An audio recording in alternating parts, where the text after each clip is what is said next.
Hi, it's Suzanne again, and today I want to talk about fear, right? And that deep, paralyzing fear that we have that keeps us away from pursuing our dreams. Now, this is a common issue. Everybody seems to experience it at some point in their lives. And I remember one time my life was based on fear. Like I lived in fear. There was nothing I wanted to do outside of this perfect picture that I had in my mind about the life that I wanted. Because, I felt like if I could plan it down to a T, then nothing would go wrong. And I remember even going to my pastor one time and saying, Pastor, I want to move to Jamaica. Can you tell me, help me, because I don't want to be outside of the plan that I think God has for me. Now, the funny thing about it was I didn't even know what the plan was, but I knew I didn't want to be out of it, right? So I wouldn't date because I didn't want to marry the wrong person. I wouldn't go certain places because I didn't want to make a mistake. I didn't do things because I didn't want to make mistakes in my life.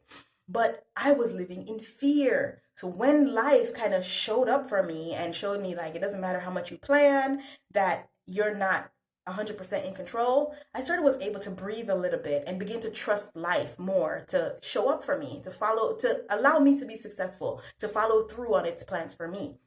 And so I want to encourage you to sit in your fear a little bit, right? I want to teach you a strategy called urge surfing. Now, urge surfing, it's like surfing. It's an addiction strategy, right? Where you sort of sit with the urge to do something for a while until it passes. Because what we know as humans is that urges and emotions behave in waves. So they start and then they go like this and then they dissipate, right? So they come in waves. Similarly, our fear comes in when something happens and we begin to be fearful or we think that we're afraid of something, the emotion comes upon us in a wave. And so our responsibility is to ride that wave out. Just ride it out and let it pass, because it will pass, right? Nobody lives in fear 100% of the time. Even those people who have psychological, challenges, anxiety and chronic worry, there are breaks within that. So I just want to remind you that there's a break. And you want to let it ride out so we can find that break. Because I believe that underneath all of our emotions, underneath all of our experiences is peace. It's like this river that runs underneath everything. And so if we can just drop it, then we can get to peace. We can get back to peace.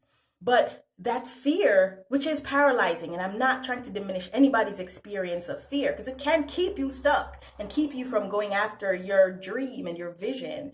But that fear is a signal, it's an indication that you deeply care about what's happening. You care about what you want. You care about the relationships that you're having. You care about the things that you would like to see happen and are not sure. You care about them. So we're going to give it that presence. We're going to honor that.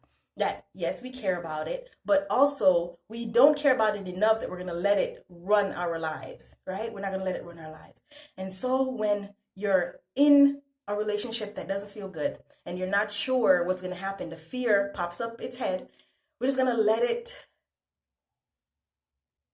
ride through, right? We're going to ride it out. We're going to sit with it, feel it deep within our souls, and then ask ourselves, what is the worst thing that can happen?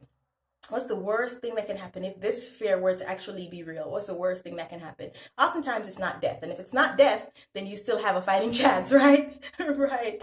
So let's practice some urge surfing. Surf the urge, surf the fear, and then ask ourselves a question, sit with the answer, and put one little foot in front of the other, one step at a time, right? You can definitely do it. We're going to thrive in this life. We're going to take whatever circumstances come our way. We're going to take the fear, take the emotions, take the dread, and we're going to use it as raw material to build our experiences, the experiences that we want, right? So feel free to ask me any questions or make any comments. But again, this is Suzanne, and fear cannot win, right? We win.